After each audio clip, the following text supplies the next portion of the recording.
Okay, well, welcome again. Glad to see some people out there in the audience instead of just looking at a bunch of empty chairs.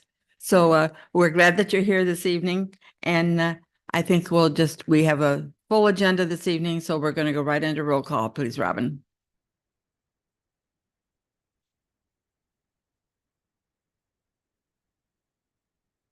Present.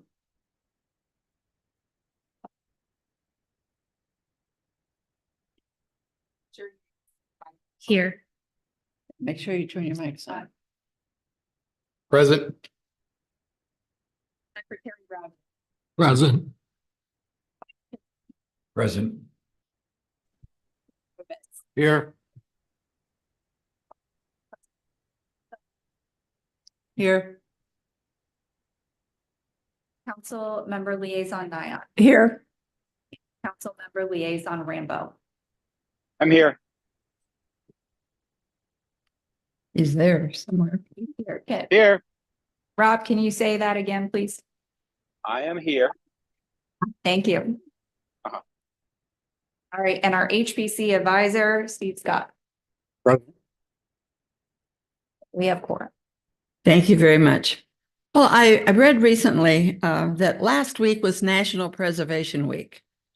Robin, do we have a graphic to flip up?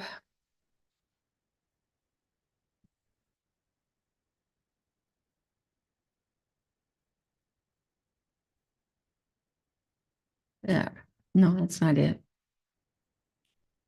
There we go. No. I saw it on the side.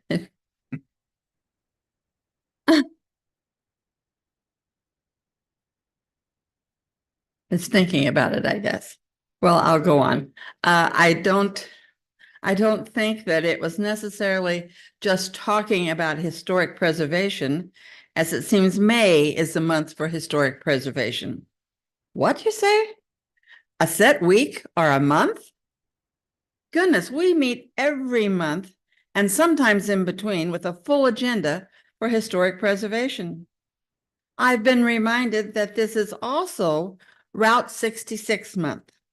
We don't just call attention to historic Route 66 during a special month here in Wildwood. It catches people's attention each time they drive, bike, or walk along Old Manchester Road, as well as along Route 100 with the road signs. That's just one way of educating the general public how important Wildwood's history is and the need to preserve it. As I look around, I think we do a very good job calling to attention the history of Wildwood. There's also our historic markers, the reconstruction of Essen Log Cabin, Wildwood History Book, Points of Interest Map, and so many other historic attention getters. Thank you, each one, for the work that you do to keep history alive in Wildwood, and not just during Preservation Month. Our agenda is full, as I mentioned, and we're really kind of as usual. So let's get moving this evening. We have time now for the Pledge of Allegiance. If you would rise, please. Chris Hammond, would you please lead us?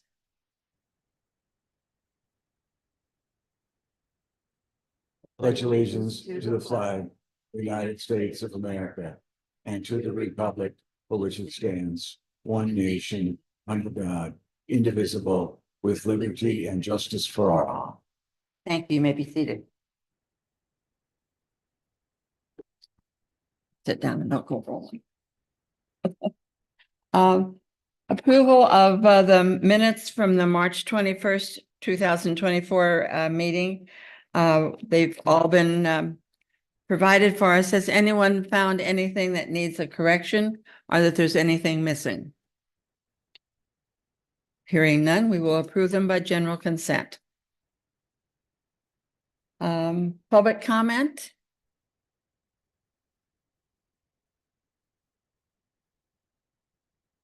At this time, if anybody from the audience would like to make comment, you are certainly welcome to raise your hand.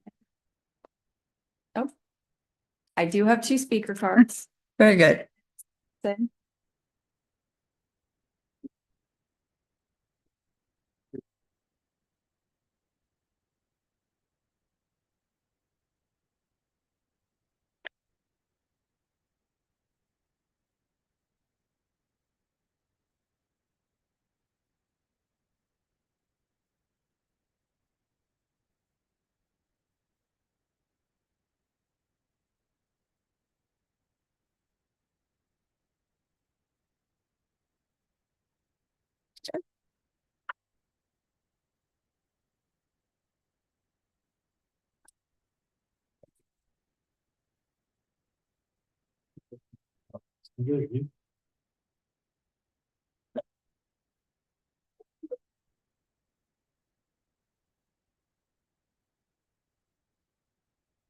Yeah. No.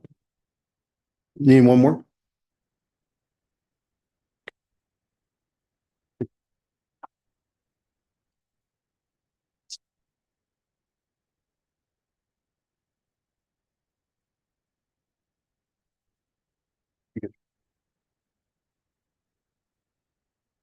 Good afternoon, Chairman, Madam Tree. And it means a lot to me from reading the minutes and watching the presentation on Zoom call of the greatness of what you do for the city of Wildwood. Thank you very much. On my card, I said here, my topics, Essen Cabin and Graveyard.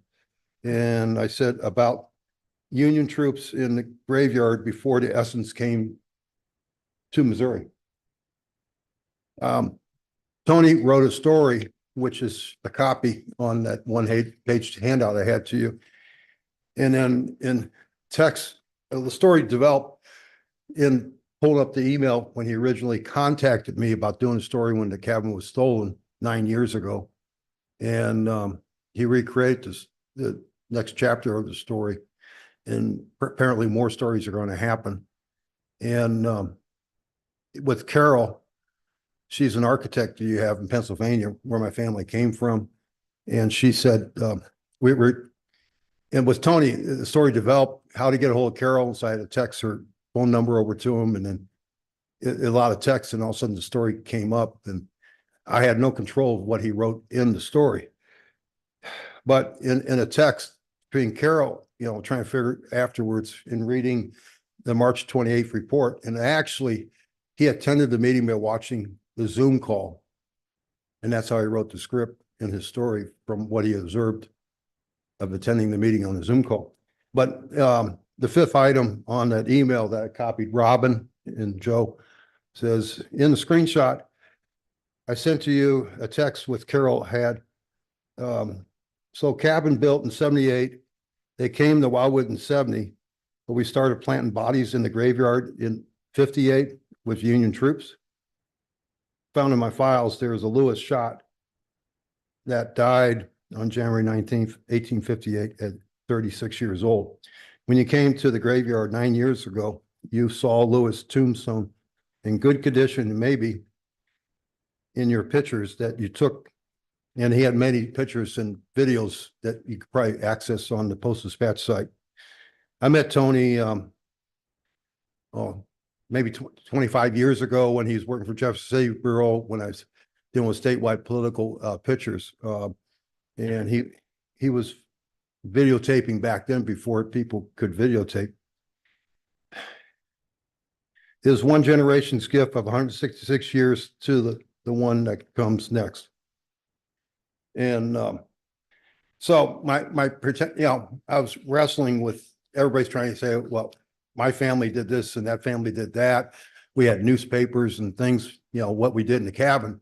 And I appreciate if you consider a vote yes for declaring the cabin as a historic structure. But from this discovery, my belief is that the Essens maintained military grave sites there before the Essens came to Wildwood or to Missouri, and which was carried on with what our family do now with the grave site. And that tombstone is still there. Now, when Mr. Bruns came to dig a hole to put my dad in the grave there, which you flip on the other side, was the actual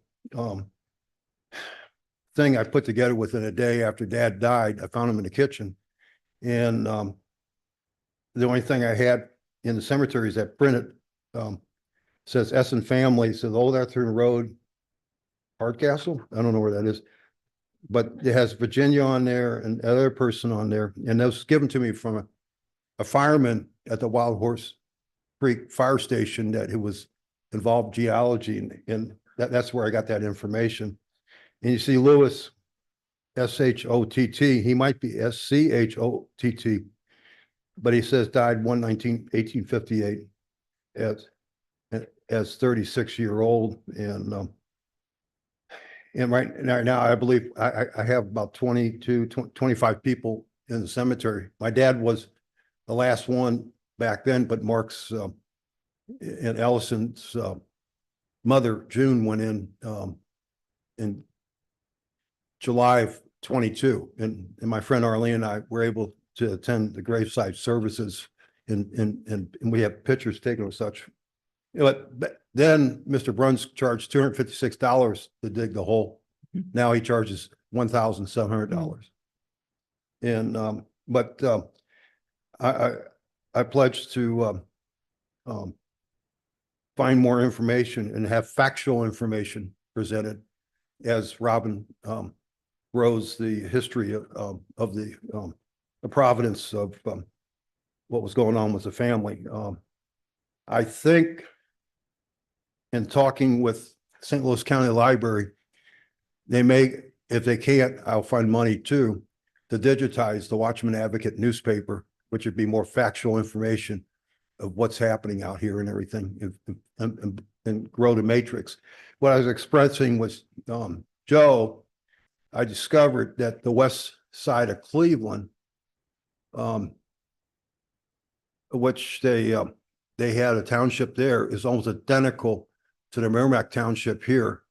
And in our case, it appears that when we came around, when we started Orville and Pond, Missouri, and started developing those communities, in their case, it was based on libraries, which Mr. Porter, he donated $1,000 upon his death and his book collection, and that became the Westlake Library. And then there's another library in that area of the woods down south of there, which this guy from Connecticut, and most of the people there came from Connecticut. They came out, they brought by ox cart the library books, and so that library is called Ox Cart Library.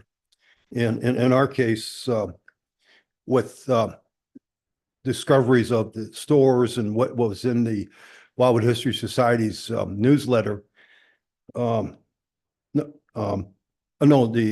calendar on the general stores, it shows the Pullman family as well as the Essen family having a couple stores each. And it seems like it's like from Lewis's Long Farm on Long Road, which is Gumbo area, all the way down to Pond, was peppered with the general stores, which is almost the same area as in the part in Cleveland, Ohio. I appreciate it for a yes vote for the historic credentials for the cabin, but with the thought process that the family has tried to preserve that cemetery, which we have successfully at this point. And in my case, if they find me, Traders, which the 7th person they ever buried was at the Essen Cemetery, I'll probably be a long resident for another 166 years. Thank you for your time. Thank you, sir. Thank you. Our second speaker this evening is Mr. John Gunther, who wishes to comment on Marycliff in support of preserving Marycliff.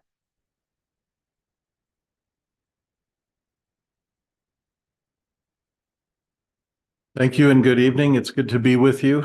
I'm here tonight to speak in favor of and in the hopes of the preservation of Marycliff at the Marinus Retreat Center on State Route 109.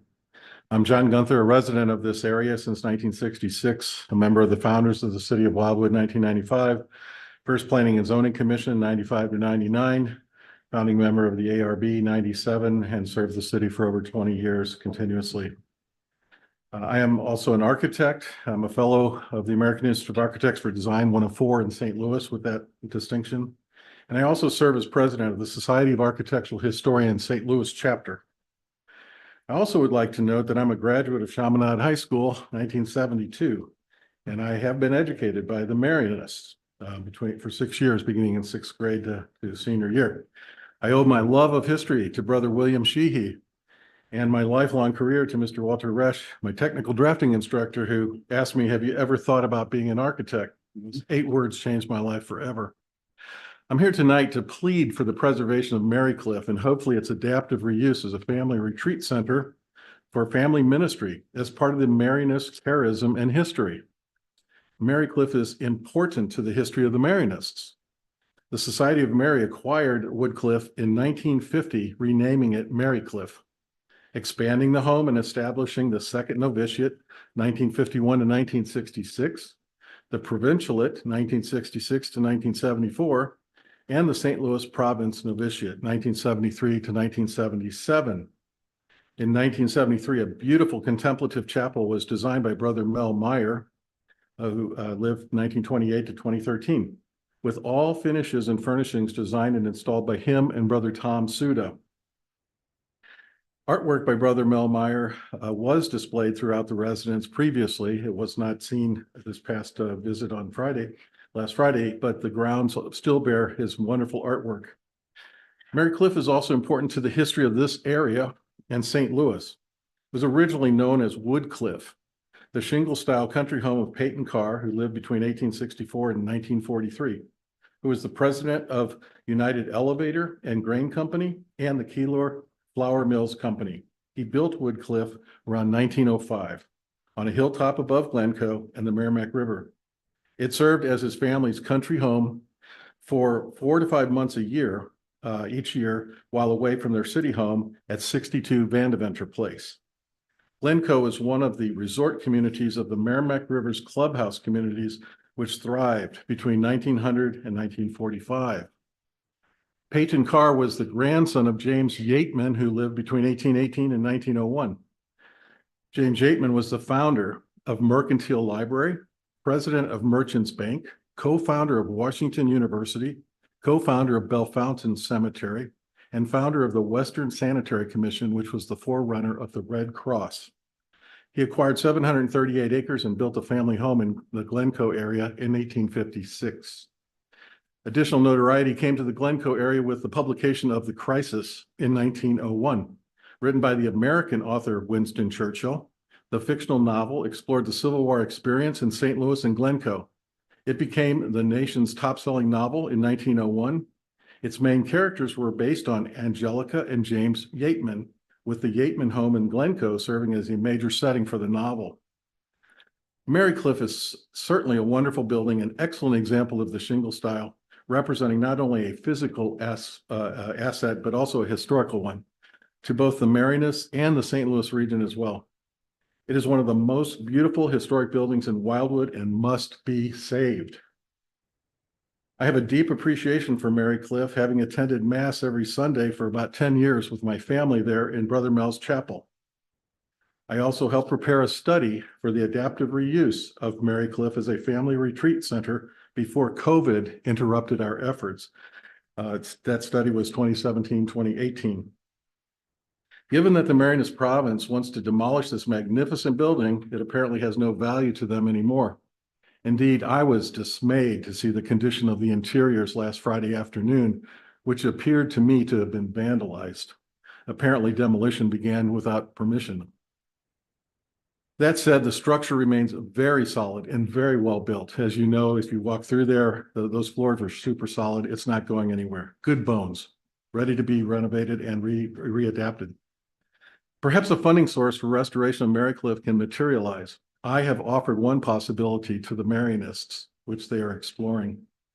Perhaps Marycliff can be sold to someone who could restore it and continue to operate it as a retreat facility or as a cultural heritage destination.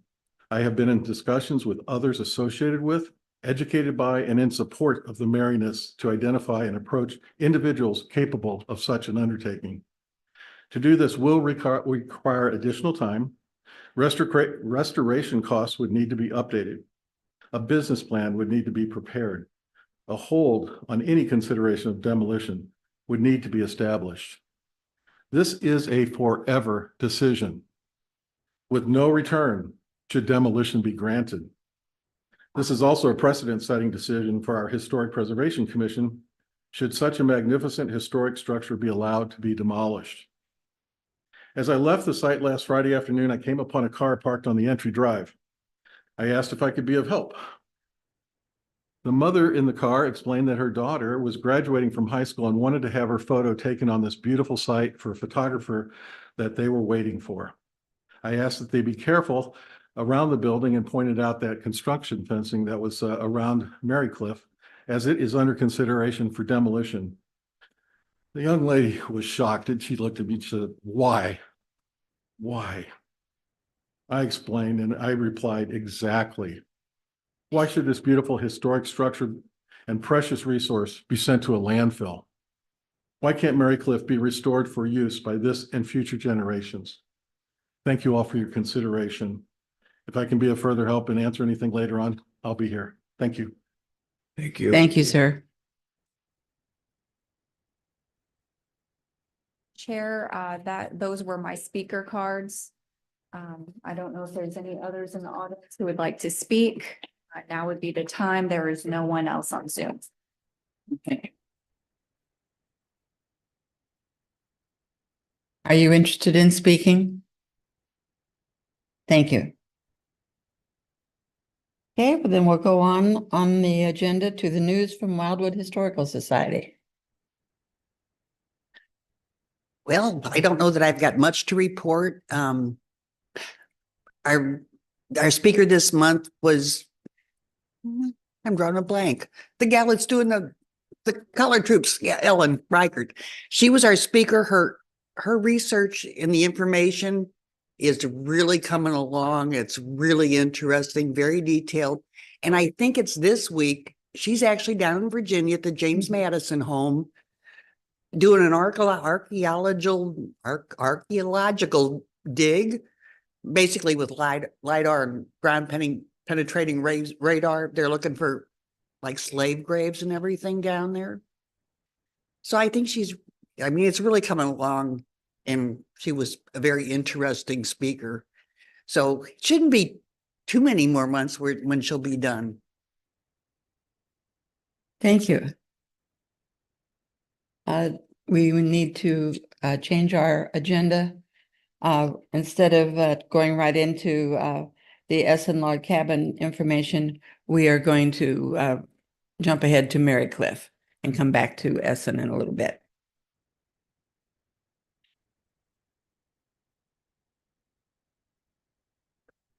Madam Chair, thank you.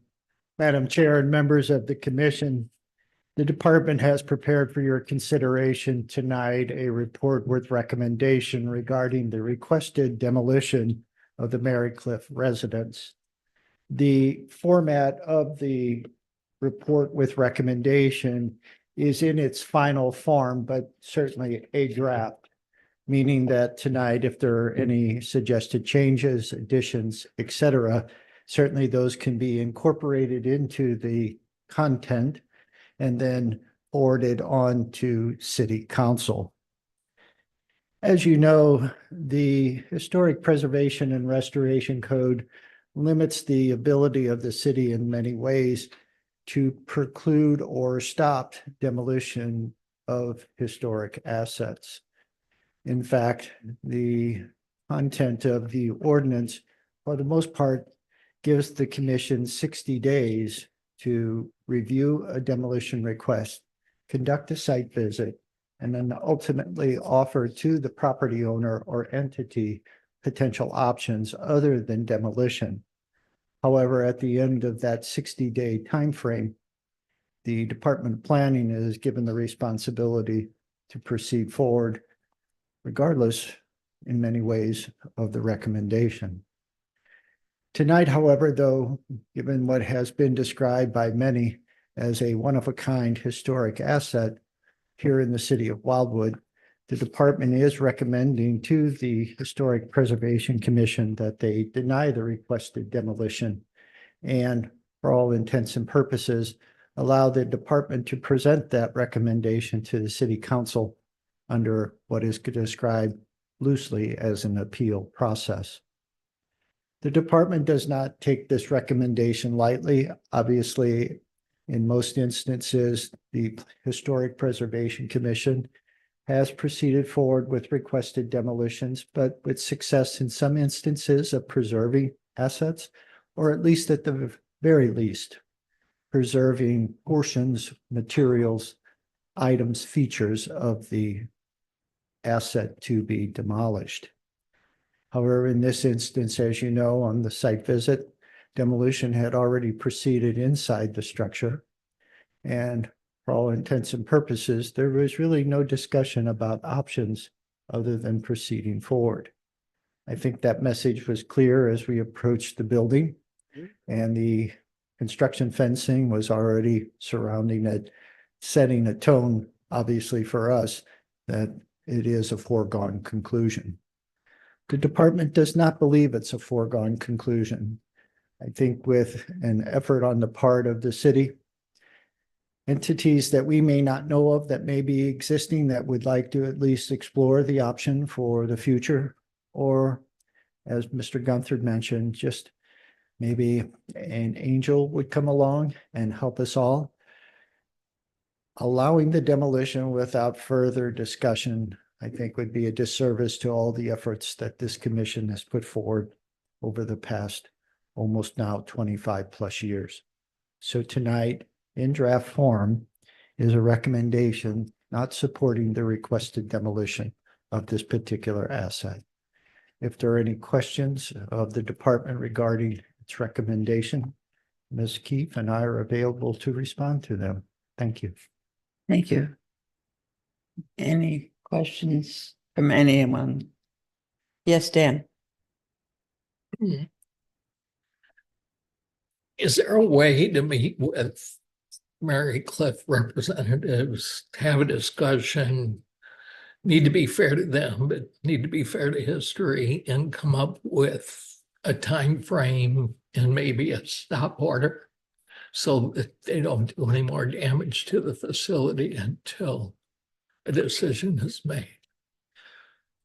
Well, the department can certainly stop any further activity relative to the demolition because no permit has been issued either by the city, its authorization, or St. Louis County for the purposes of the actual demolition. So regardless of what time frame this particular request is tracked, that component needs to be done and any further work in the interior stopped. Is that the plan? And I think that was, I'll just explain to the director of the facility when she did visit the location while we were there. We'll reemphasize that obviously as well. The hope of the department is that with the recommendation, if acted upon favorably by the commission, that'll draw the representatives of the province to the city, and that a tangible and real conversation can be held about the facility, its future, and options that exist.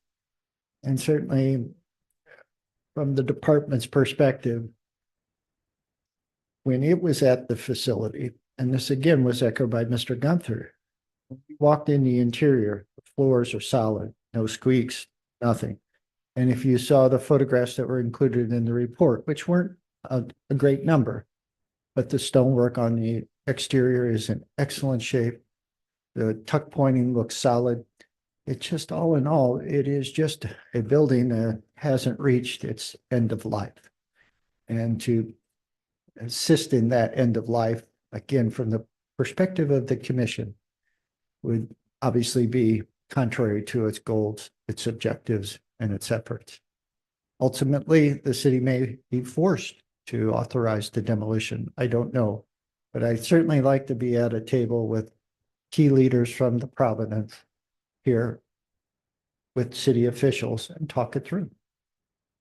I just have a quick question, and maybe this isn't information that we know, but do they, just trying to gauge how like combative they could potentially be, do they have like buyers who are interested in the land without the house, or are they hoping that the demolition will allow them to move forward with a prospective buyer that they don't know of or have, or what is their vision and why does demolishing the structure help accomplish that?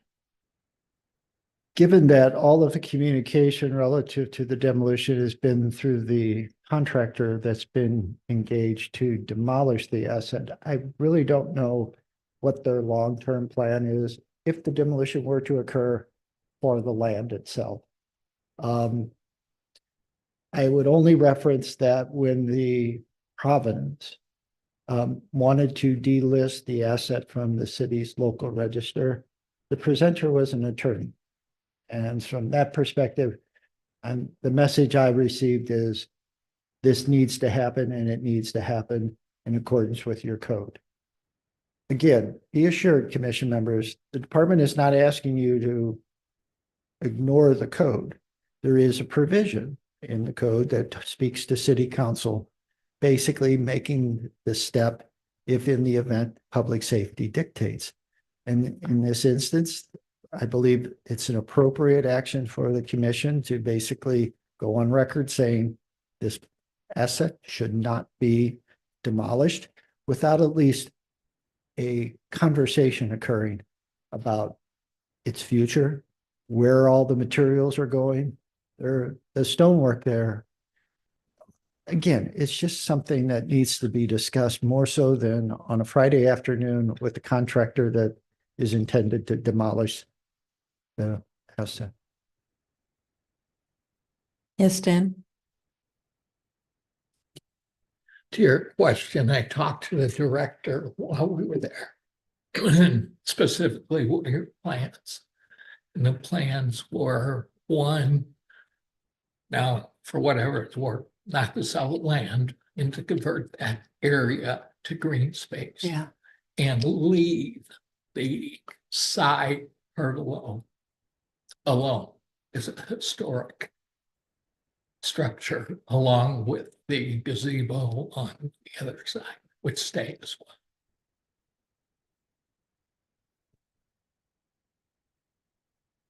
Because it just feels so. That just feels so interesting that they're interested in it being green space. Like, Joe, I do think we need an angel. I think you're correct. It just feels, if they're not anticipating selling it or turning it into who knows what. Their point is it's a significant money pit. And from maintenance perspective, Sure. it's the number one draw on their funds for their entire retreat. Sure. Yeah, overhead is hard. Chris? What is the property zoned as? It's non-urban resident district. And the retreat component predates any requirements for a conditional use permit for a retreat type operation by a religious entity. But we do have a conditional use permit on their new sewage treatment facility that was required when they did some expansion. So if they decided to tear the house down and wanted to build houses on it, there would be a significant process to go through to be able to do that. Again, remember, each lot has to be a minimum 3 acres in size, so relatively speaking, that location probably would not lend itself well to a new residence. And may lead to the reason they're talking about just creating green space there. Overall, the property obviously is much larger and could accommodate a number of residences, lots in the future. It appears that's not their intent either. So from the perspective of the department, relative to the non-urban resident district, what's there is probably its highest and best use, quite frankly. Thank you. Tracy? Some of what I was going to say has already been said, but I did specifically ask, there were other uses and she's, bed and breakfast, like whatever. And she said, no, they want to keep that area quiet and calm. And it's a, meditation point. And it's so from what I understand, they have no intention of selling that or letting it become something else because it would bring in the public and disrupt what else is there. Steve? Okay, I think that's the impression I got, but I do think that we could offer them this maybe some covenants that could be written into selling off an acre for that, which we could allow a variance for that. And then with covenants as to what it could be used for. And it may not be exactly what they want, but tearing it down sure isn't what we want. So I would definitely recommend not approving the demolition request. Chris, I'm gonna try to just be short and blunt with this because I feel like everyone's on the same page, and I'd like to make the motion that we accept the department's recommendation and also craft a strongly encouraging message to have communication and conversation with the city about potential uses going forward, and that we as a commission would greatly appreciate being involved in that conversation. Casey? Is there any other discussion on this? I think that's an excellently worded motion. Hey, folks, All those in favor, please say yes. Yes. Yes. Yes. Anyone Yes. opposed? yes, We will not have demolition at this time. Yes. Oh, okay, I'm sorry.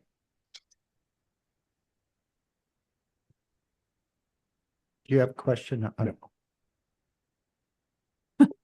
I just have a question. I guess this is more for the department or just an opinion in general. Would this be something, I mean, I guess we can't do this without their permission. I don't know. I feel like the public does not know about this. Like, people don't know this is there. Maybe there is an angel out there somewhere that has no idea what's going on there or how valuable this asset is. Is there a way we can get that out on our website or in the West County News, or I don't know what, but get that idea out to others?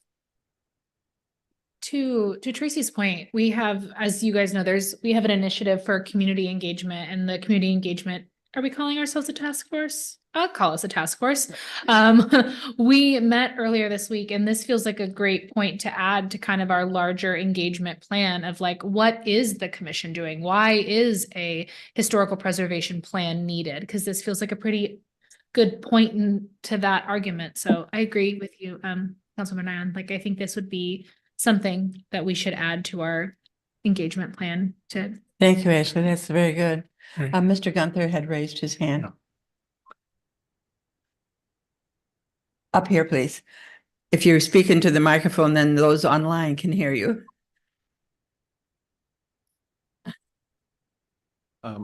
Thank you very much for your support of this idea, and we are asking for some time to try to contact individuals who we think might have a warm spot in their heart for this, for the Marianist and for this effort and this mission that they've dedicated themselves to. And so I want to reinforce, we are actually very positive in support of the Marianists and what they're doing. It may sound a little antagonistic, but that's not the case. We are really trying to be supportive so that this is a win-win situation for everybody involved. So we will be following up with key individuals. Thank you. Thank you. Jim? Mr. Gunther, could you wait a Mr. moment, please? Have the Marianists been apprised of all this? I've talked to Father Oscar twice now. He's the provincial. Yeah, so we've had very good discussions, very direct back and forth. And so I look forward to continued discussions with him. Yeah. I have one more question for you. I apologize. And perhaps you aren't as involved or wouldn't know, but is the property actively used by the? Yeah. Sorry, I cut you off. No, it's fine. That's Yes, they have a retreat center down the hill from the 1960s. So it's just a little bit away from that. And from what I understand, it's very busy. In fact, there are weekends when they could use some extra rooms.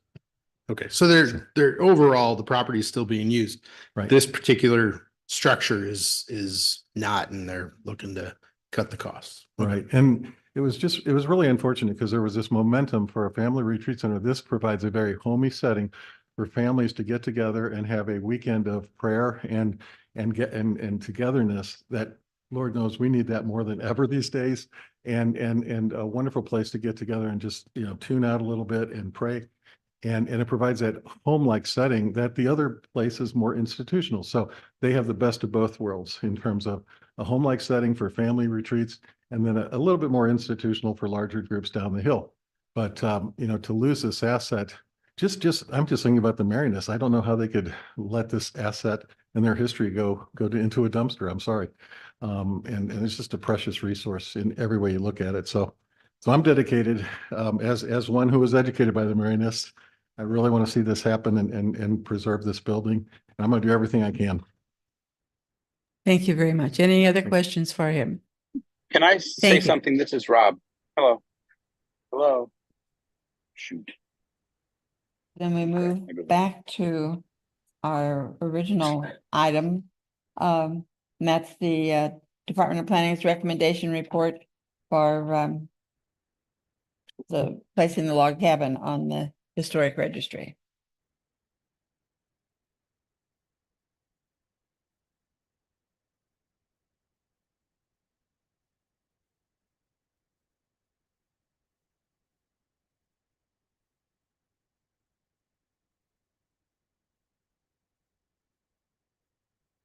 One moment while I try to advance the slide.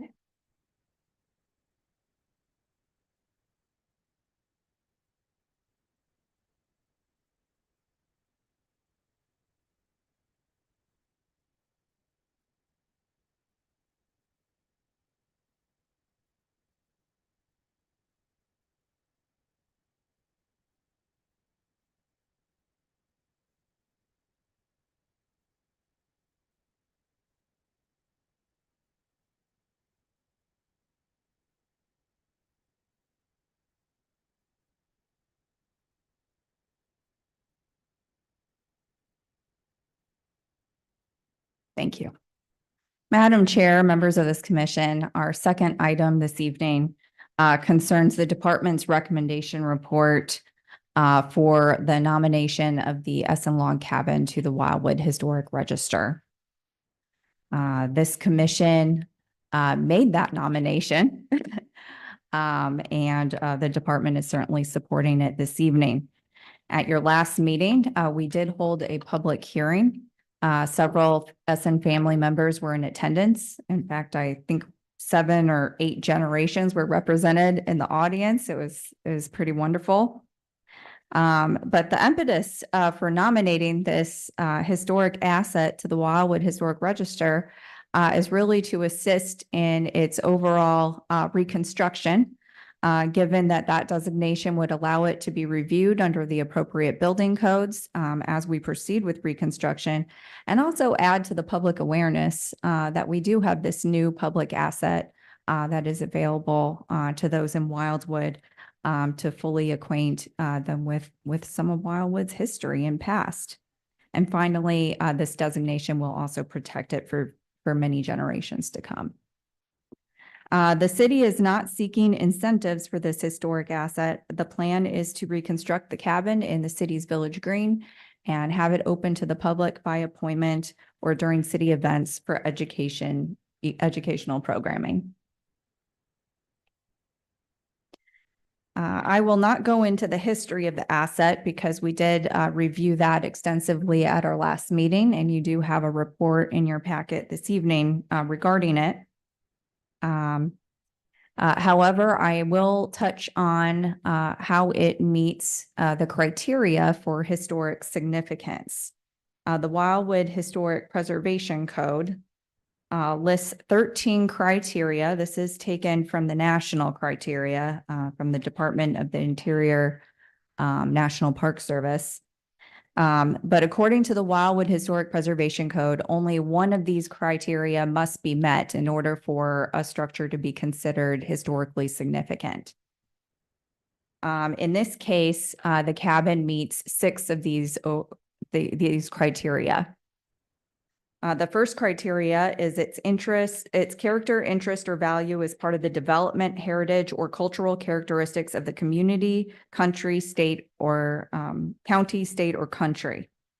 And we say, yes, this is a classic example of a log cabin from this area during its early development by European settlers, and in this case, German immigrants.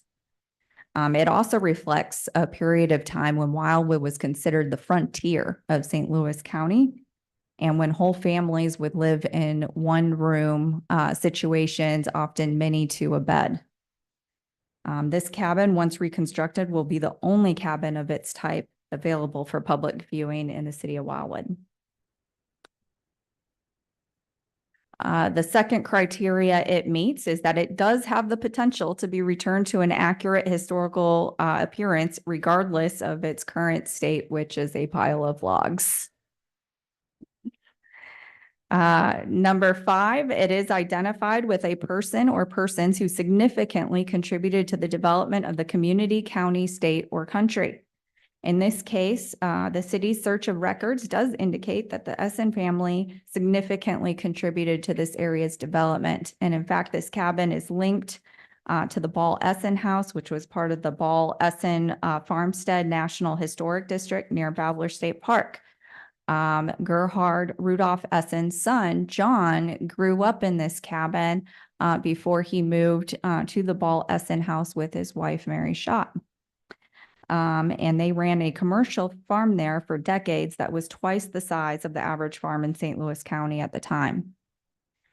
His son, Francis, also known as FX Essen, was a founder of Baldwin and brought electricity to large parts of it. And his son, Don Essen, was the chairman of the Pond Grover Study Commission, which resulted in the incorporation of the city of Wildwood. So very, very important family. Number 6, it embodies distinguishing characteristics of an architectural type valuable for the study of period, type, method of construction, or use of indigenous materials. Yes, it's a classic example of an early log structure and will be an opportunity to teach the public about early building techniques. Its structure is a particularly fine or unique example of a utilitarian structure, including, but not limited to, farmhouses. And we say, yes, this is a classic example of an early log structure from this area, which would have served as a home, farm, and business. And finally, it is suitable for preservation or restoration, as we know from the many plans attached to this report. So there are many rationales for supporting this log cabins addition or this nomination to the register. I will not go into those because I think I've already touched upon them. However, tonight we've put together this recommendation report, which is considered a draft for this commission to consider. And one thing you might consider is the specific items that would initiate review of the cabin. So I've listed them here. And that would include any roof repairs or replacements, the painting of the exterior of the building, repair or replacement of logs and chinking, installation or removal of windows, repair or replacement of doors, structural modifications to the cabin, additions or modifications of a non-structural nature, or site modifications, including but not limited to parking, signs, trash enclosures, mechanical equipment, fences, and other structures, including all stone retaining walls and tree removal around it in the village green. Through a certificate of appropriateness review process, there are design criteria that will be applied.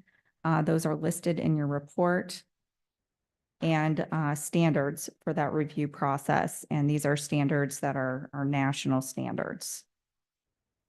So in conclusion, the department supports this commission's nomination of the Essen Log Cabin to the Wildwood Historic Register, particularly given that it will be located in the very heart of our city in the Village Green and provide an example of that early history of the period where everyone can see it. Thank you. Thank you. Tonight, the department is respectfully requesting action from this commission. Chris? Thank you, Robin. And thank you, Chair. Question, Yes. and this probably could have been asked way earlier in this process. Does putting it on the registry now, or the register now, as opposed to doing it after the construction is complete, cause additional hurdles, overhead jumps, the hoops you got to jump through to actually do the reconstruction? I don't believe so. I think in this case, we are aiding its reconstruction because this designation will allow the appropriate building codes to be applied to it as it's under review. And because this commission is involved anyway at every step of this process, I would say we're following what needs to be followed in terms of the certificate of appropriateness. Would you agree, Director Vunich? Okay, thank you. Any other questions or comments? Steve? Yes, Chris, I believe it was the architect's statement that in discussing this with the county code official, that if this had been designated, it would make it a lot easier to be reviewed and approved.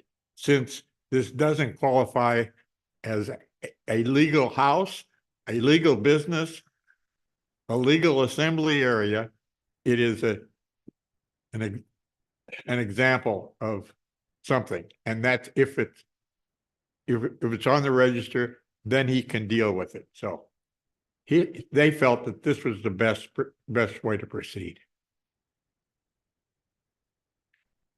I believe we're ready for a motion. I would like to make a motion. This was Thank the you. very first item on my very first meeting, so I'm so excited to see this go onto the registry. So I'd like to make a motion to approve this recommendation for the registry. Thank you, Ashley. Second by Alan right here. Is there any other discussion? Question? Then we're ready for a vote. All those in favor say yes. Yes. All those opposed say no. Move forward. Thank you.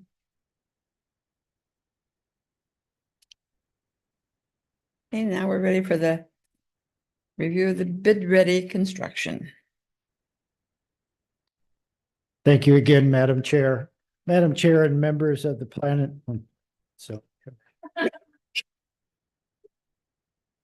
That one too.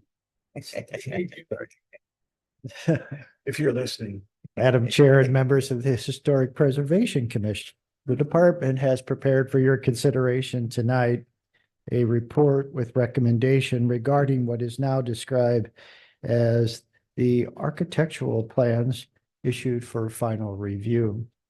Before the department does a brief presentation of some of the changes that have been incorporated into those drawings, courtesy of several members of our Historic Preservation Commission, I would like to thank first Mr. Scott and Mr. Hensick for their review of the documents as they were prepared by Ms. Quigley, the consultant on the project, and then again, Ms. Keefe for keeping all the things kind of straight as they were going back and forth to different parties. So it was a team effort on the part of the commission and the city, and I think we are very, very close to having a set of plans that can now be reviewed by contractors and hopefully receive competitive bids for the reassembly.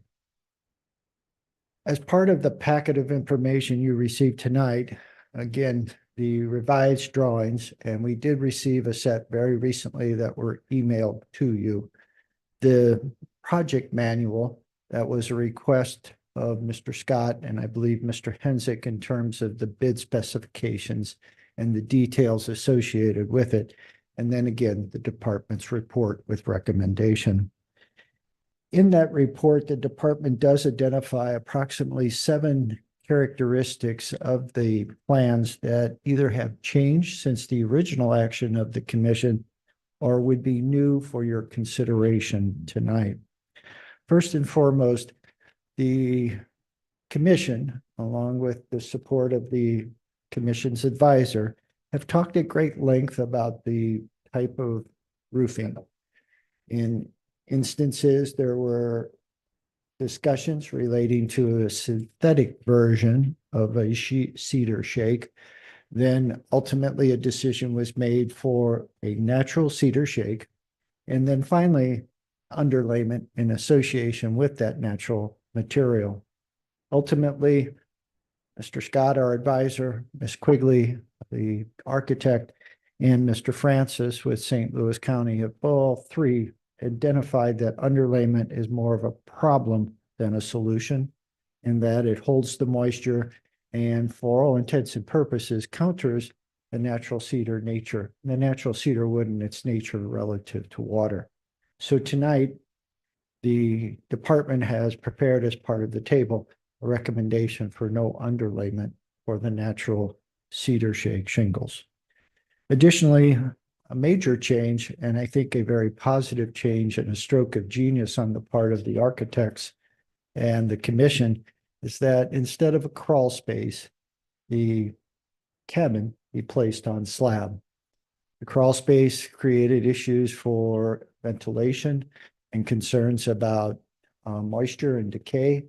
And what was discovered on the site visit to Faust Park and discussion with Mr. Francis of St. Louis County, that the slab is an appropriate approach, and certainly the changes in the interior to accommodate a slab versus crawl space appear to be manageable and certainly a component of this reassembly.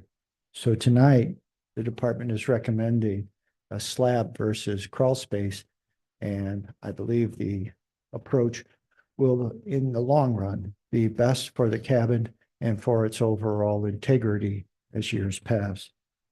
Those are two changes to items we had previously discussed. The next set are those that have come out of the review by Mr. Hensick, Mr. Scott, and others. The first is the project manual. It's a standard practice. Every project that the city bids typically has a project manual. Ms. Quigley was glad to assemble it, and it is before you tonight as well for acceptance. Smoke detector. Obviously, we're not running electric to the cabin, so there is a need for a smoke detector inside for code and obviously just general safety. The idea is to try to find the appropriate type of smoke detector.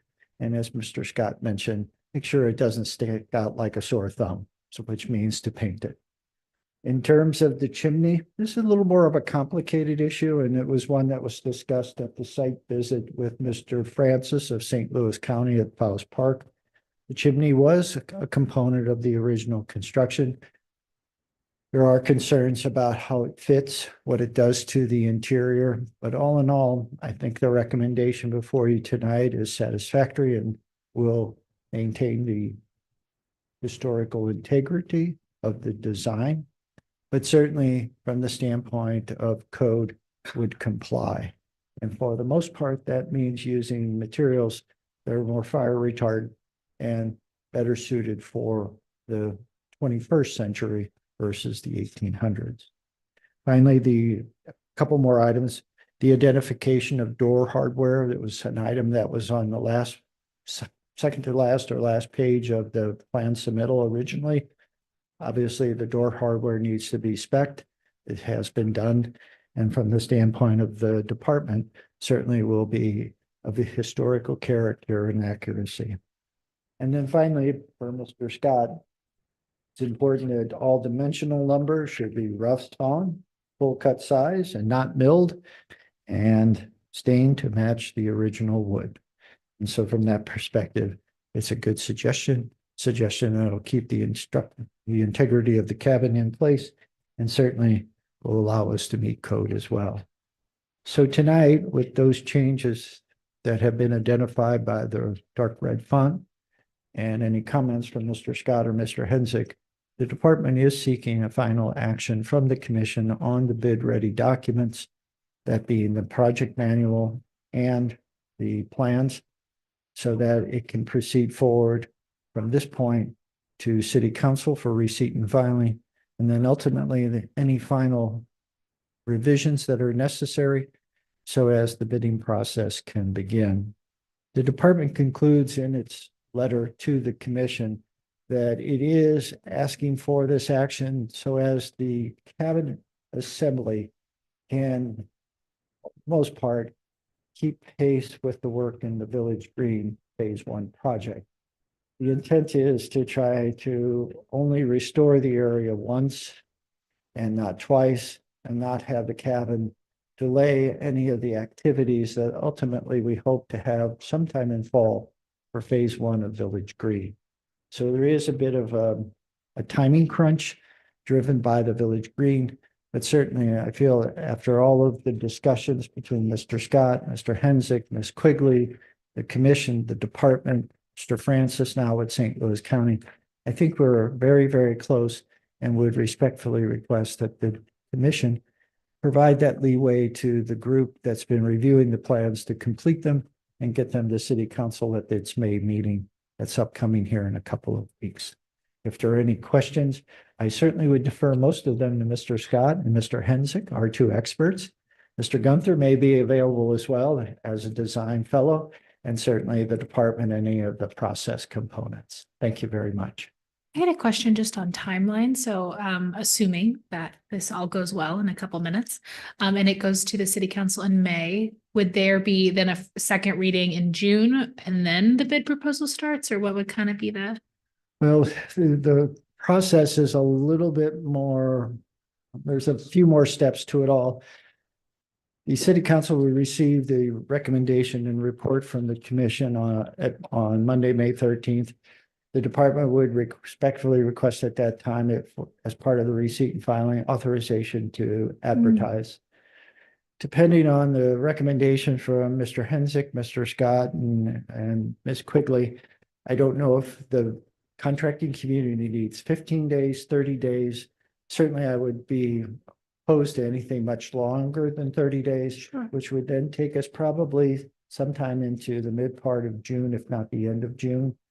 The bid opening, or as I would describe it, the bid opening would occur, and then it would go to the Historic Preservation Commission, then to City Council, and then authorization to prepare the contract, and ultimately the authorization via ordinance. So we're probably talking late August.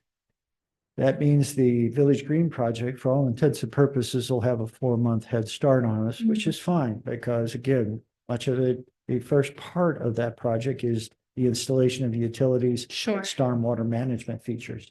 So I think we can still make it all work. But again, the kickoff tonight would be beneficial. And for our two experts, do you feel comfortable with the kickoff? So as Joe so eloquently called it tonight? Yeah, and I reviewed plans. Latest set of plans, I think changes that are made were very beneficial to the design. Ease of maintenance of the facility. That seems important, yeah. Steve? Yeah, I've looked at the plans and I didn't read the specifications today. It's a little too much. Rather than have to come back and in a month and have comments on that, is there some way Kurt and I could send you our comments on the specifications and you work it out with Ms. Quigley? I mean, I don't see, if they could approve the specifications and the plans basically as they are with this fine tuning, can that be done? Yes, and I think from the commission's perspective, it would be a motion to approve the plans, subject to any changes recommended by Mr. Hensick or Mr. Scott. Sounds sensible. Mhm. Yes, Steve. Oh, okay.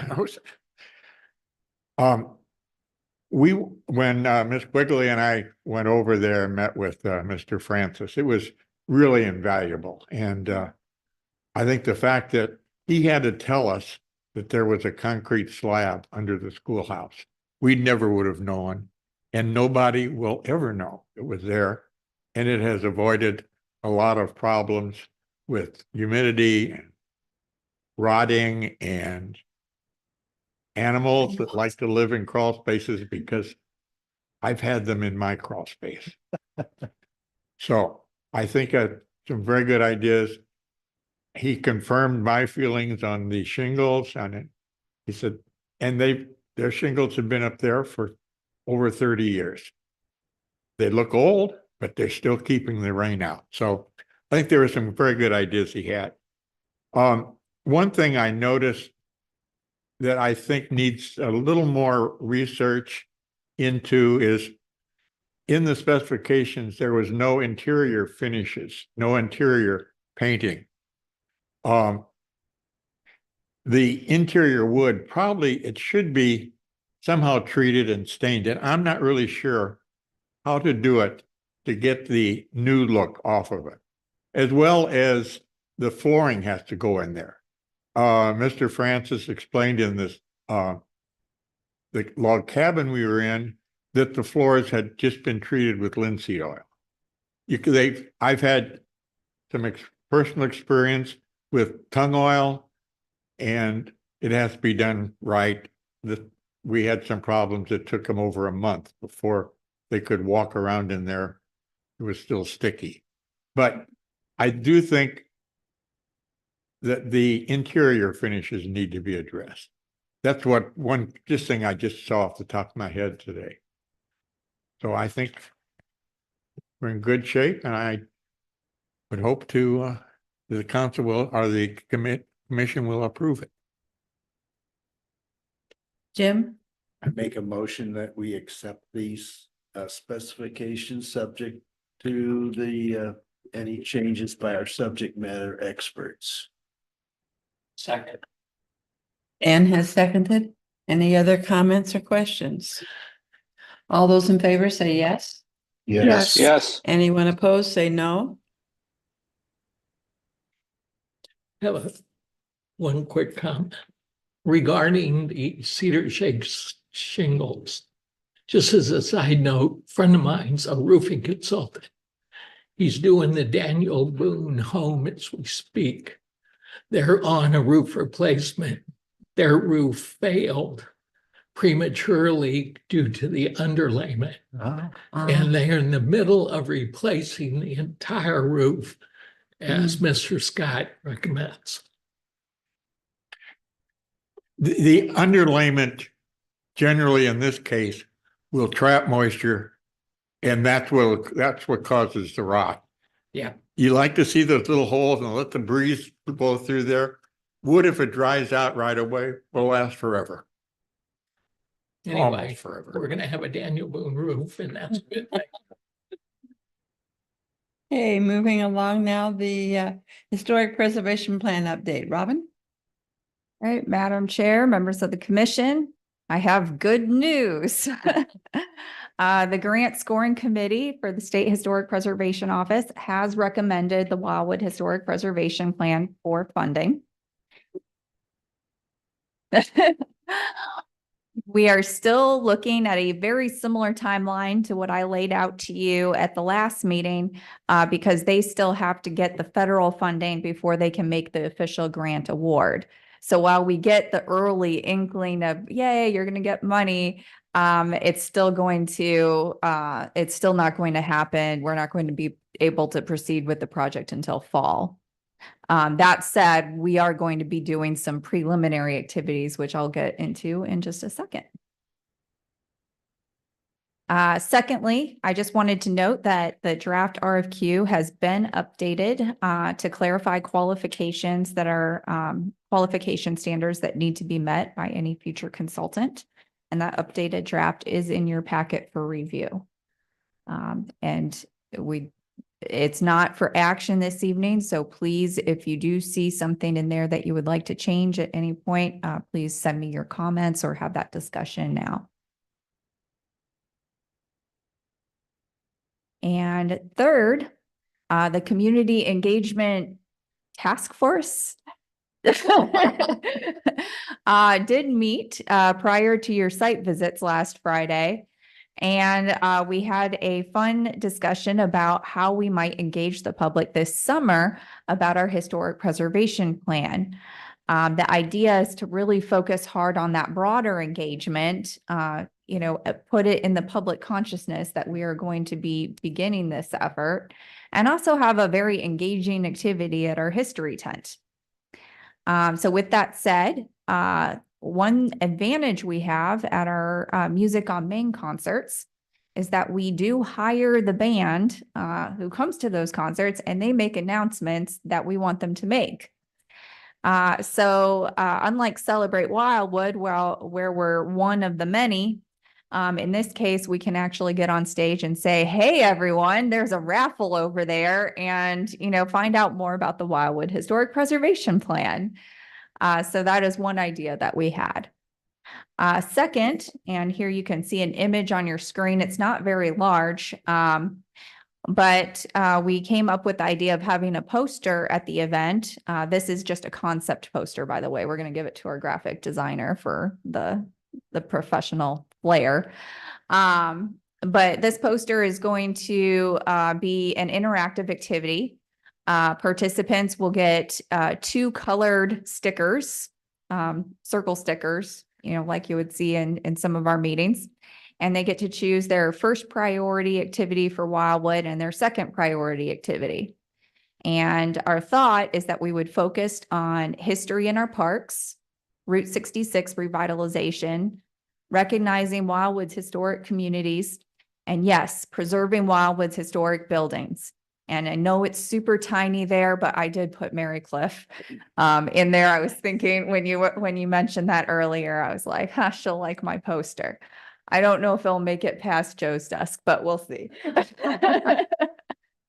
But yes, so we have this engaging activity at the tent. Our thought is if anyone participates in this activity, they enter a raffle, and hopefully we get their contact information because they'll write it on the raffle ticket.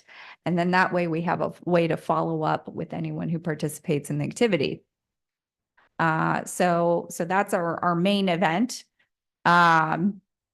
We're planning many promotions throughout the year about our historic preservation plan effort. The department's marketing consultant, Debbie Ward, is on board, and she's been instructed to do to focus hard on our historic preservation planning effort.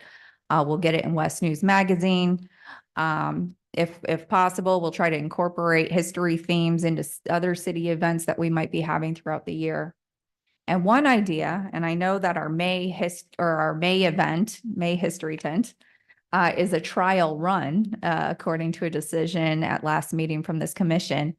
But one idea we did have was that each concert event could be themed around one of our activity areas. So we could have a Route 66 theme. We can have what Wildwood historic community do you live in theme. We can have a history in our parks theme where we talk about our recent historic marker effort with the United States Colored Troops. So that's just a thought to plant in your brains as we assess how we do in May. But this is largely, I think, what we were thinking of when we did propose that we do more history tents this year, was just really getting the word out about the historic preservation planning effort and getting people engaged in that. Some other ideas we had, and again, the idea is really to just get people talking about it, so that we can, as we go into the planning effort, people are already brainstorming and having conversations. So regular happy hours at Big Chief Roadhouse with our Route 66 business owners to discuss Route 66 revitalization. Might be a successful event. Universities have had groups, like I just remember from when I was a student, we had Green Drinks, and Green Drinks was all about showing up at a bar and talking about environmental sustainability. So I'm kind of thinking something similar for Route 66, and maybe we can enlist, some partnership from Big Chief Roadhouse on that. Divide Wildwood up into 11 geographic areas so all residents can identify as living in a historic community as well as Wildwood. And again, the idea is it's for people to have a larger awareness of Wildwood's history, what was here before the area became Wildwood. So any person could go to a map and say, oh, I live in the pond area of Wildwood, the historic pond area. So that was a thought. Another thought was and another thought we actually had last year, someone had the idea of, Route 66 or historic community souvenirs. And we were thinking of those historic community replicas. So stickers, mailbox post plates, really brand different areas of Wildwood as this is historic Pond. This is historic Orville. This is historic Melrose. Stickers, car decals, etc. Get people excited about and pride filled about their historic places. Have short attention grabbing YouTube videos. Maybe focus on a Wildwood landmark, do kind of a sound bite about it, and then lead into the historic preservation planning effort just to get the word out about it. Hold an open house similar to the types offered by the Wildwood Historical Society. So those were some of the ideas that we had as our task force. And of course, this commission is asked to comment on those, tell us what your favorites are, and also add to this list if you have ideas of your own. Thank you. Thank you, Robin. Any comments, questions, suggestions?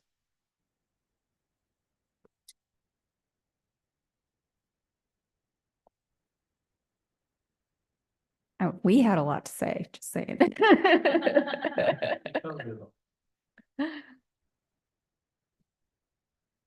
Lots of thought-provoking ideas.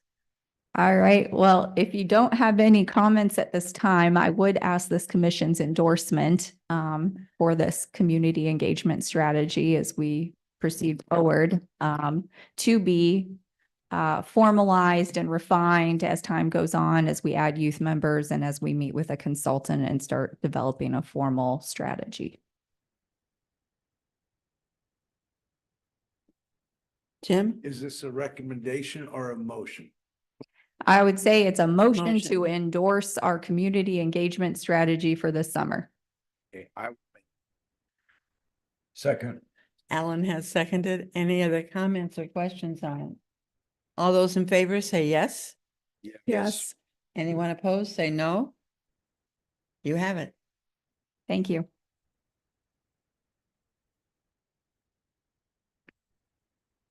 This one's an exciting one. The youth members. All right, Madam Chair, members of this commission, obviously a topic I'm very excited to talk to you about. But our interview committee did meet several times this past month to interview 6 potential candidates for our youth member positions. And they were all wonderful candidates. And I think every last one of them would have provided value to this commission. And we are going to strongly encourage each and every one of them to apply next year if they aren't chosen this time around. But we did make some recommendations. And without further ado, our first recommendation was to rehire Abiuth Regherman, who was a former Route 66 task force student.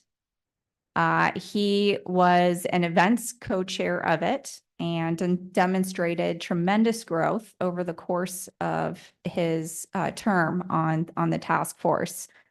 He starred in promotional videos. He hosted our Route 66 drive-in and made announcements with the microphone.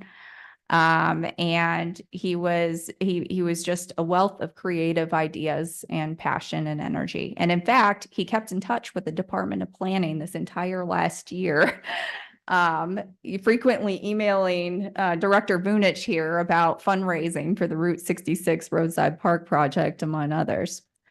So he has a passion and he also has some experience. He's led a few fundraising projects of his own through school.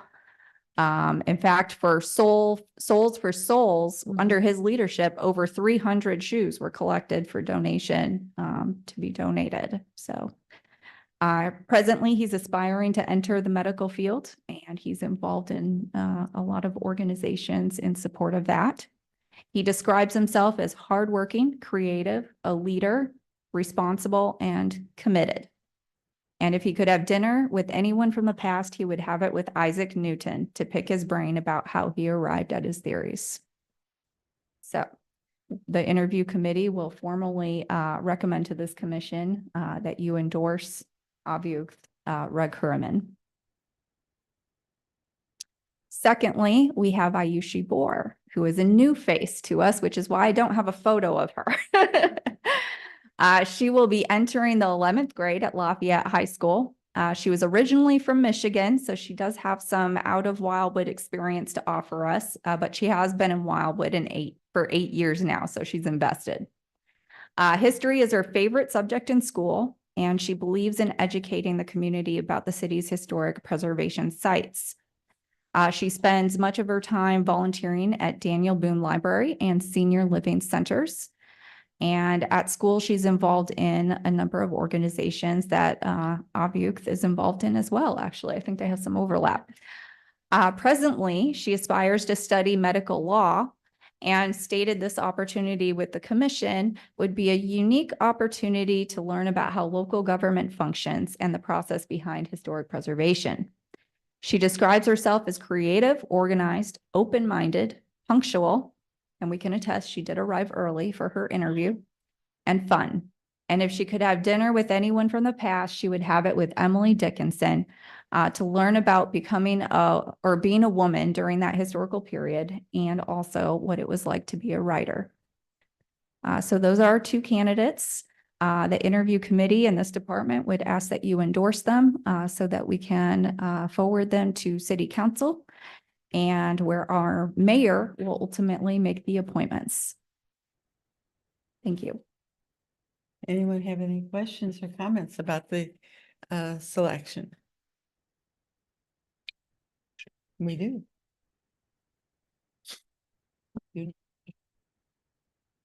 I so move. Second. Hey, any other questions or comments? Just seconded. Okay, all those in favor of these two young people, say yes. Yes. Anyone opposed, say no. I was really impressed with them. They were super. Just FYI, next steps. I will be informing the candidates that they have been chosen by this commission and will be considered by city council and appointed by the mayor. The goal is to organize an orientation before they start their June term. I would strongly encourage that members of this commission also attend that orientation. And also, as you may know, I am looking for mentors for these students. So if any of these students stand out to you as a potential match and you would like to be their one-on-one, guide through this process, please do let us know because I think it would be invaluable to them. Secondly, we will be forwarding this to City Council in June. So they will be attending that June City Council meeting for their appointment. Any questions? When would their appointment start? So they would be appointed at the City Council meeting the week before the Historic Preservation So Commission June. meeting. Great. Yeah, it would be June. Great. Yeah. Maybe the commissioners would like to know what the questions were that we asked each one. Do you have those on? I don't have those, but you can probably read the answers to them in our student bios. I think Chair Stevens' favorite question, and we always let her ask it, was if you could have dinner with anyone from the past, who would it be and why? Had a wide range of answers. It was great. It was great to see, who immediately had an answer, who needed a drink of water, who was a little bit, I don't know. And then they came up with their favorite pop star, but it was a good question and helped us get to know them very well. So. Okay. Moving on now to the Village Troops Historic Marker. Okay. Madam Chair, members of our commission, the next topic, I have two updates for you. One, as you know, we worked very hard on a historic marker last year for the United States Colored Troops, and we ultimately settled on a location at Babbler State Park. And we did get a very positive response from the Babbler State Park Superintendent and also regional representatives associated with the State Park Office for Missouri. And then the project stalled towards the end of last year. Well, we do have an update for you. The Missouri Department of Natural Resources is still formulating a final version of an MOU agreement. So they are proceeding forward, and we will be maintaining our location in Babbler State Park. However, we still don't know what that timeline is going to look like. So it's good news and it's uncertain news. Yes. The MOU is between them and who? And us. In City of Wildwood? Yep, because the city of Wildwood is installing this marker on their property. So there's got to be an agreement about who maintains it and how and all of those fine details. Secondly, Ms. Reichert has been making quite a lot of progress. And in fact, Ms. Camp over there may have already given you this update, but she is in Virginia and she's researching, she's further researching the Tyler and Coleman families and some of the reasons that they made their migration over to Missouri. She has submitted a revised outline for your review this evening. I think she's finding it hard to narrow down her focus, but I think she's doing a pretty decent job, and the information she's given me has all been very specific and relevant to our local history. So I'm pleased at what I'm seeing from her partial drafts. However, the partial drafts weren't quite ready for your review. So I hope you'll be understanding and wait until maybe next month to get some fuller versions. But I do think she is going to do right by this project, and we're already getting a lot of good information from her. And that's all I have. The department is available for questions at this time. Any questions on this project? It's exciting. Yes. Okay. The brick dedication for Paul. Yes, Madam Chair, members of this commission, I did not prepare a memorandum on this topic. Mainly, I just wanted to remind you that we are hosting a brick dedication for Paul Wachowski, our champion of conservancy for the city of Wildwood, on Friday, May 10th, from 4:30 to 6 p.m. The more the merrier. So please come and be a part of this experience. I've put a brief itinerary up on this slide for your review. Essentially, we're going to have some reception combined with the brick dedication. Chair Stevens is going to say a few words, and she and I are working on what those are going to be. The family will place the brick in place. All will be invited on their own to see Paul's Tree Memorial at Community Park, and then be invited to stay, eat, drink, reminisce, and celebrate what Paul contributed to the city of Wildwood. I will note that parking is always an issue at Old Pond School. So we have contacted Quest Church, and they have graciously allowed us to use their parking lot as overflow parking if needed. They even offered us a shuttle, though we're not quite sure how that would work. So we're probably going to turn that part down.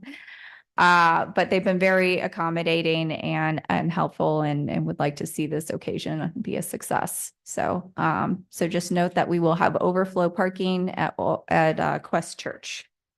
Thank you. Yep.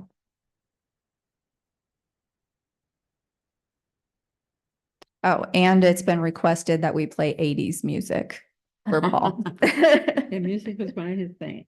Yes. The May History Tent. Okay, Madam Chair, members of this commission, please volunteer at our May History Tent. That's essentially the point of this memorandum. The shift will be from 5:30 PM to 8 PM. And I would like at least 4 of you to help me out at the tent. We will be selling history books and Route 66 t-shirts. And because money's involved, that'll probably be me. We'll need someone to hand out points of interest maps. Someone will need to manage the raffle and the historic preservation plan engagement. Someone will hopefully need to educate the public about the Essen Log Cabin. No, I'm not looking at you, Mr. Scott. And of course, any other ideas are certainly welcome, but now is the time to commit. I'll be sending an email out tomorrow. And please, if you can, it would be great to get a good showing for that. Thank you.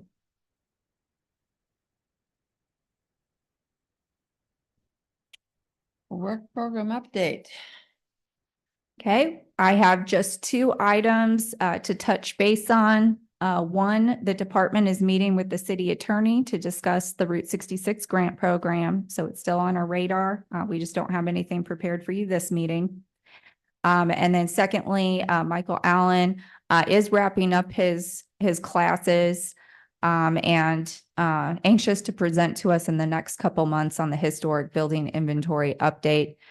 He appreciates your patience as he gets past the school year, and now he has that time to really focus on this project. And we know he'll do a good job for us. Looking forward to it. Yeah. Both of them. Okay, so that concludes our old business. Moving on to new business. The Monarch Chesterfield Levee Trail and Archer Alexander and Underground Railroad and Doris and all kinds of everybody. things. Madam Chair and members of this commission, a conversation has started, at least with the Department of Planning. And it all started when I met this woman, Doris Keevan Franke, as I was working on the Essen Log Cabin history report. Doris Keevan Franke is an area historian, genealogist, author, and archivist. She's written 8 books, several blogs, produced a number of programs, actually done exhibits for the Missouri History Museum, and she's the executive director of the Missouri Germans Consortium and president of the Boonslick Road Association. So she's quite a busy lady, and she was very helpful to me in clarifying certain family relationships and details when it came to the Essen Log Cabin report. And she just readily offered herself and dug into the research and got me that information. Well, it turns out that Ms. Keevan Franke's next book is about Archer Alexander. And Archer Alexander is a freedom seeker who was enslaved in the St. Charles area. And his story begins, or at least the one she is very focused on in Wildwood, when he was captured on February 1863 as part of a group of 16 men attempting to become free at Howell's Ferry. And Howell's Ferry is located on the Missouri River. Running for his life, he had overheard area men, including his enslaver, plotting to destroy a vital railroad bridge nearby and inform the Union troops that this was happening. So that's why he was on the run. Escaping, he made his way to St. Louis and to the home of abolitionist Reverend William Greenleaf Eliot, who was a founder of Washington University and also a Unitarian minister. There, his enslaver attempted to recapture him, and because Missouri was under martial law, a military hearing was held where he was granted his freedom. And right after he became free, President Lincoln was assassinated. And in coming up with the Lincoln Memorial, it was determined or decided that Archer Alexander's image would be of the enslaved man on that memorial. And so his image is now permanently in place at Lincoln Park as part of the Emancipation Memorial. So he's got quite a history in this area, and he's actually buried in St. Peter's. And there are several locations throughout St. Louis that are on the National Underground Railroad Network to Freedom, which we'll talk a little bit more about. But all of this discussion led to a project proposal. Now, at first, this project proposal involved interpreting Archer Alexander's story at Howes Island, where the city of Wildwood does have a couple sites where we could potentially locate such interpretation. However, in my research, it was determined that Howes Ferry actually operated closer to the Daniel Boone Bridge, which is in the city of Chesterfield. So at another location along that same levee trail. However, we are a little bit more organized around these historic preservation efforts. And so Ms. Keevan Frankie was particularly keen to us kind of taking the lead on this. So we explored potentially just having interpretive signage in that one area and, designating the site with the property owner's permission. But as we came to thinking about it, and I was talking to Jill Von Gruben about this, we were like, well, actually, in this same area, we have a whole bunch of history that could be interpreted around the Underground Railroad and the enslaved people in this area. We have the story of Archer Alexander. We have the United States Colored Troops, and this trail is the same trail that is proposed to be extended to where our marker would be located.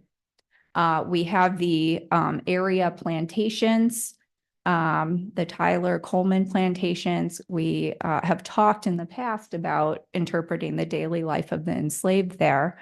And we also have our historic Westland Acres community that has some roots closer to this trail area as well. So there's a lot to interpret, and we could have an interpretive trail along that levee trail.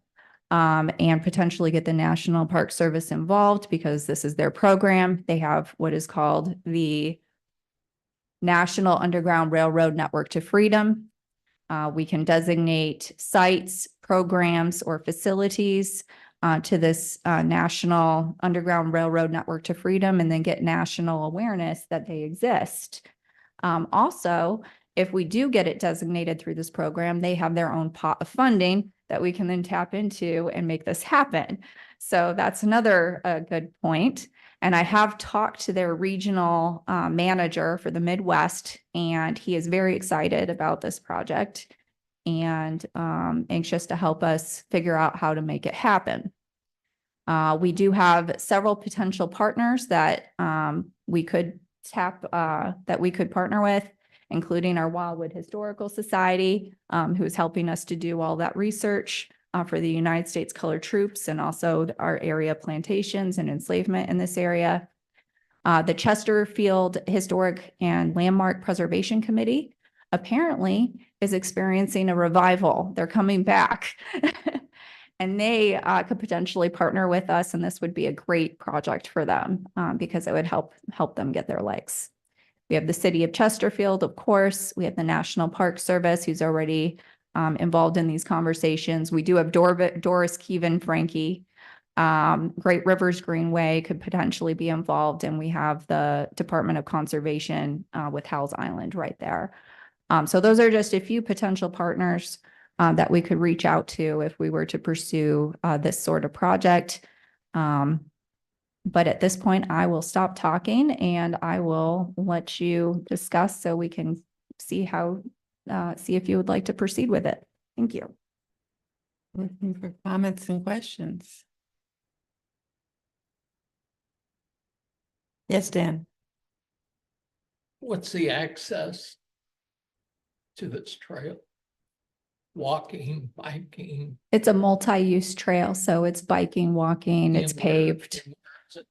It's located in northern Wildwood. It's served by the city of Wildwood actually maintains a trailhead. It's the John LeCave, is that right? John LeCave Memorial Trailhead. So that's where you can park. And then, I've biked it to the Daniel Boone Bridge. It actually connects to the Katy Trail. So it's a trail network. It's pretty expansive.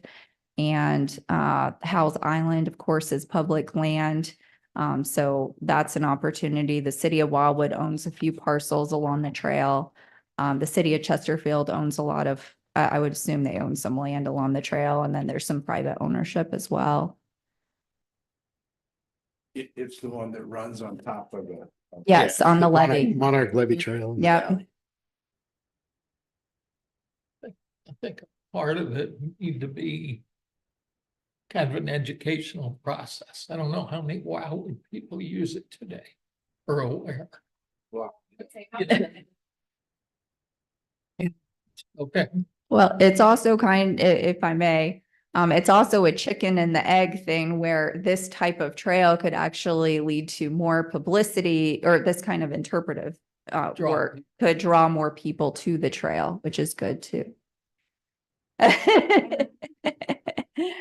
Well, I think quite a few people use the Katy and know about the Katy, and yet I think I've cycled on the Katy for, long distances without seeing anybody, but.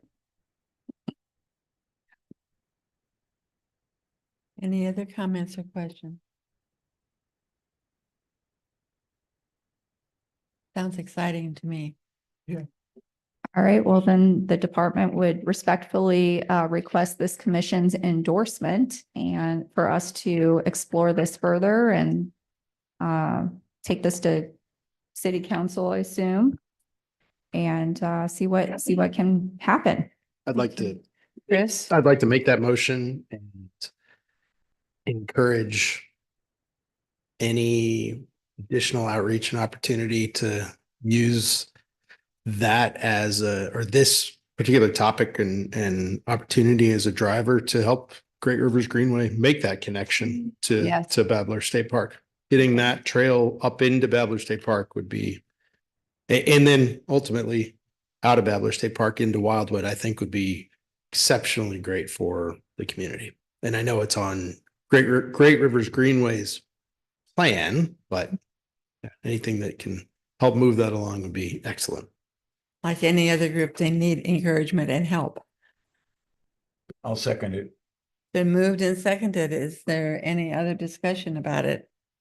Hey, all those in favor say yes. Yes. Yes. Anyone opposed, say no. Did everyone vote? I hope. Wasn't quite as loud as other ones have been. Well, thank you. One thing I did forget to mention was that this year's grant preference was actually for projects that involve direct engagement with youth. So I was like, oh, well, we have youth members. We can get them involved real easily. And, they could potentially tap into a wider audience, maybe get a few history classes involved as well. So this might be an opportunity again to work with our youth. Thank you. And just as a little addition, I have heard Doris speak more than once on Archer Alexander, and she has multiple postings on Facebook of his story in different sections, and it is fascinating. And so I was excited when I heard about this. So thank you.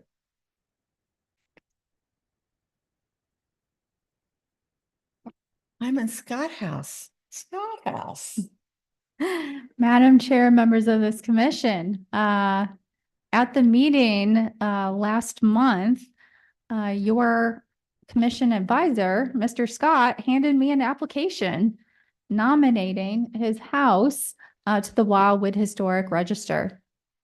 This house was built circa 1859 and was originally a dog trot style log cabin. And the house has since evolved from that time, displaying a history of renovations as the house became more contemporary and modernized throughout time. Before I go into what the historic designation process and schedule is going to look like, I would ask if Advisor Scott would like to say anything about this application. Well, I figured after living in Wildwood for over 35 years in this house and being on the Historical Preservation Commission for all these years, it might be time that I nominate this house. And actually, I don't know how much longer before I have to sell it, but I want to have some control on it. I don't want to lose this house. I don't want it to be torn down. Maybe the land is more valuable without it, but that's not what I want. So I nominated it. And I think we're doing the Essen log cabin, which is an original cabin. That's what they first built. That's one way to look at historical preservation. The other is how it develops over the years. Just say Notre Dame, why they've had so much discussion in restoring it and rebuilding it is that it's been built in I don't know how many different architectural styles over the years. They're all historical. Well, that's sort of what this house is. It started out as a 4-room, 2-story dog trot with the breezeway right through the middle. Not long after, they built on the back, not out of logs, but which was confirmed when I met with Mr. Francis at Fowles Park, a Daub and Wattle addition. And then probably around the turn of the century, they enclosed it. They covered the logs with the wood, covered up the dog trot going through the middle. Now there's a center hall that goes through the middle there. And then in the 40s, 1940, still qualifying under our definition of historical, the chimney was built and out of local stone. So it's got all this, it's not necessarily an example of one thing, but it's got everything in it. And it's something that I think that's an important part of historical preservation too. So I'd like to, or maybe I have to clean it up a little bit, but invite everybody over there. And it's drafty. It's hard to heat, but it's been great living in it. Thank you. So if I may, I'll continue forward with our historic designation process and schedule, which you now should be a little bit familiar with since we are currently under a different process for the Essen log cabin. Next month, the department will advertise for a public hearing for this building. At that time, we'll give a little bit more history of it, though Mr. Scott certainly just did a nice job there. After that, the request will return to the Historic Preservation Commission, where the department will present a recommendation to it, and you will take action on that recommendation. Then it will return again after we have modified the report into the commission's letter of recommendation for your final endorsement, at which time it will be forwarded to City Council and will essentially repeat the process, ending in legislation drafted if it's so directed. So that timeline is before you with that process, and we'll just take it one step at a time and hopefully have this tied up by the end of the year. All right, thank you.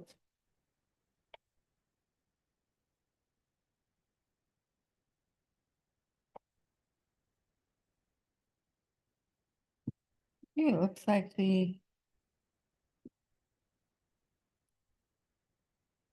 thing is the review of the proposed zoning and demolition request, starting with the Ben Baumer house on Strecker Road. All right, Madam Chair, members of this commission, this is the last item on the agenda tonight because Mary Cliff was moved. And I'm not going to spend too much time on this. Most of you were present. But this commission did vote to issue a certificate of appropriateness for the pool demolition, contingent upon the applicants bringing back their plans for the landscaping and fencing that will occur after the pool is removed. And the idea is to have a conversation with them. They were very enthusiastic. They welcomed our recommendations to make sure that that fencing is historically appropriate and looks nice with the residents. I do believe her plan at this moment is to install a Victorian garden in that space, as well as have a play space for her child. Safe play space for her child. And that's all I have on that item. If you have any questions at this time, we are happy to answer them. We don't need to take action because you did that on site, correct? I believe we Yes, 'cause took Rob- action on that at Yes. the site visit. So this is just a refresher. Okay, thank you. Okay. Any other comments and concerns, Mr. Joe? Thank you, Madam Chair. Madam Chair, Dr. Rambo texted and said that he was unable to kind of convey his vote on the Mary Cliff residents, but he did want the commission to know that he was voting in support of the motion. And the department would respectfully request the commission accept that and make it part of the record. Thank you. Thank you. Thank you very much. So it's been a lot to cover in one evening. I think we've done a pretty good job of that, Chris. I had one other thought as we were talking through one of the topics with Route 66. So Robin and Joe, Route 6600 is next year or 26? 26. Okay. I would assume that probably planning for Celebrate Wildwood for 2026 hasn't began, but I would think that maybe when that committee comes around in 26 or 25, when they start planning it, maybe that can be part of the theme for the year. So As if the it's not- co-chair of the Celebrate Wildwood Committee, I'll let you know that is on our list for 26. We love a theme that's pre-built. Perfect. Thank you. Okay. Anyone else have anything they wish to share this evening? Well, here we are at the end of our time together during our monthly meeting. Thanks again to each one of you for your input this evening. We had some pretty technical things to deal with, and I like to think that we give it our sincere thoughts in making our decisions. So we're so fortunate to have so many willing commissioners who share the experience and knowledge that they have with the rest of us. Remember, historic preservation does not just come during 1 month. What you do all the time reflects preservation. Have good experiences sharing Wildwood's history until we meet again. Are there any objections to adjourning our meeting? Yes, ma'am. I did note this in the department's email regarding this meeting, but I just want to thank this group again for all of the extra time you have been putting in this month. Particularly your chair, who was here, I think, every single day, one of those weeks. I offered to pitch my tent. We told her we'd give her a 90% raise. I thought that was very generous. But really, all of you, there have been log cabin tours, there have been extra engagement meetings, task force meetings. There have been site visits and just a number of extras. And now we're going into event season and our historic preservation plan effort. So thank you for continuing to be the most engaged group, I think, at the City of Wildwood. We enjoy working with you, and you all have a great next month. Well, we couldn't do what we do without the efforts of you all and your department. So it's a mutual admiration society, I think. So no objections to adjourning tonight's meeting. It will be adjourned by general consent. Thank you, everyone.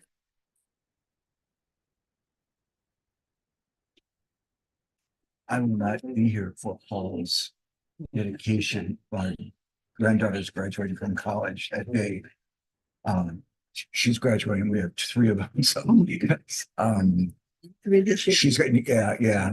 Not all grandchildren know, but definitely gotta go to. She's graduated from Missouri State.